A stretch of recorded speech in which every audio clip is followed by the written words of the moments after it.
اچھا صاحب آج آپ کا احتجاج وہ سارا کچھ چلا، سب کچھ ہوتا رہا، اب دوبارہ 27 کو آپ لوگوں نے احتجاج کی کال دی ہے، تو یہ احتجاج کا سلسلہ کیا انصاف ملنے تک رہے گا؟ کیا اگلے الیکشن تک رہے گا؟ کب تک رہے گا؟ جی یہ غیر قانونی حکومت ہے، یہ عوام کے ووٹوں سے نہیں ہے، یہ نوٹوں سے آئی ہے۔ جس طریقے سے یہاں پر سندھ میں ایک وہ کہہ رہے ہیں کہ بدترین دور رہے ہیں پیپلز پارٹی کے، جو انہوں نے اداروں کو تباہ کیا، تعلیمی نظام تباہ کیا، صحت کا نظام تباہ کیا، اور اس کے بعد وہی بات میں نے جو بولا ہے کہ نوٹوں سے یہ لوگ آئے ہیں، اور خدا جانے ان کو پتا یا میرے رب کو پتا کہ کتنے نوٹ انہوں نے استعمال کیے، اور اگلے 5 سال لوٹنے کے لیے آئے ہیں۔ ہم تمہارا احتجاج جاری رہے گا اس حکومت کے جانے تک۔ ساحرہ بانو صاحبہ، یہ احتجاج کا جو سلسلہ ہے یہ قومی اسمبلی میں بھی ہوگا، کیا تمام جماعتیں وہاں پر بھی اتحاد دکھاتے ہوئے اسی طریقے سے احتجاج کریں گی؟ دیکھیں وہی کہہ رہے ہیں کہ پہلے اپنے سندھ کو تو دیکھ لیں ہم، پھر وہاں پر اب دیکھیں باقی جس طرح ہے، جے یو آئی ہے، پی ٹی آئی ہے، اور وہ وہاں پر کریں گے، لیکن ابھی اس وقت ہمارا جو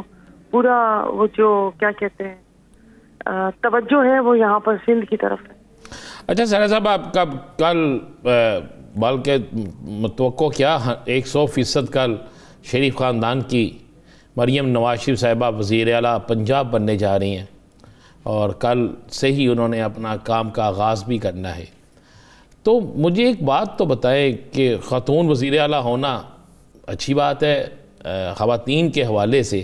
اگر اسپیکر ہو سکتی ہیں تو خاتون وزیر اعلیٰ بھی ہو سکتی ہیں، لیکن آپ سمجھتی ہیں کہ کیا پوری مسلم لیگ کے اندر یہ اقتدار سب کچھ جو ہے صرف ایک ہی جگہ پہ ہوتا ہے؟ دیکھیے جی، یہ تو لگتا ہے کہ جیسے وہ خاندان کے لوگ ہی آپس میں کھیلتے کودتے ہیں کہ وزیر اعلیٰ اپنی ہو گئی، چچا وزیر اعظم ہو گئے، دوسری پارٹی میں دیکھیں تو ابو یہ ہو گئے، بیٹا وہ ہو گیا، بہن وہ ہو گئی،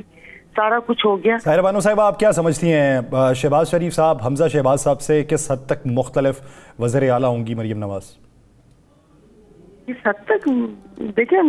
ہم لوگ آپس میں جب بات کرتے ہیں تو وہ کبھی کہتے ہیں نا کہ وہ فلاں اچھا ہوگا، تو اکثر گھر میں بولتے ہیں کہ چھوڑو چھوڑو خاندان تو ایک ہی ہے نا۔ تو اب مجھے نہیں پتا ان کا، تو وہ کہتے ہیں نا کہ عورت کا انتقام تو ویسے بھی تاریخ میں بھی مشہور ہے، بڑی بڑی بادشاہتیں الٹ دی خواتین اگر اپنی آئی پر آ جائیں، تو میں تو یہ سمجھتی ہوں کہ وہ ایک ظلم و جبر کا بازار گرم ہوگا۔ ہاں وہ اس چیز کو ختم کر سکتی ہیں، خاتون اگر وہاں پر وزیر اعلیٰ بنی ہے تو سب سے پہلے کہ میں خواتین قید ہیں ان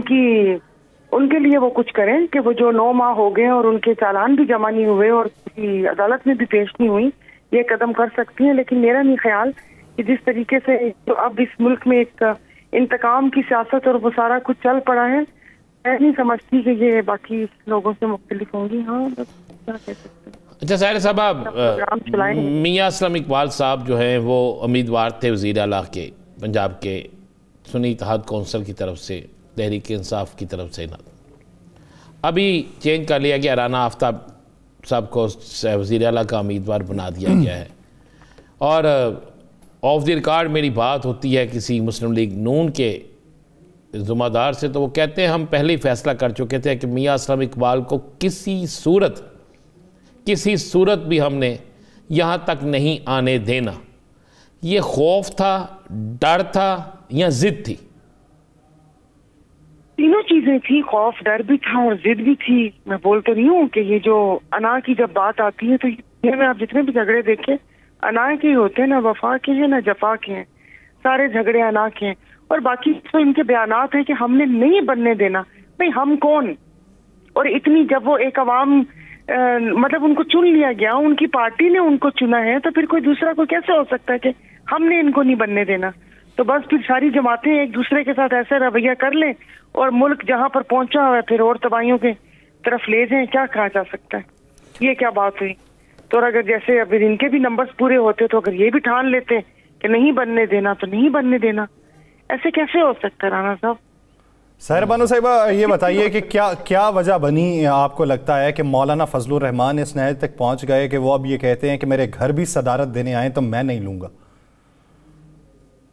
پتہ نہیں، دیکھیں جس وقت پی ڈی ایم کی گورنمنٹ بنتے وقت مولانا صاحب کی مدد لی تھی، اور وہ مطلب وہ جس طرح کہتے ہیں نا کہ ایک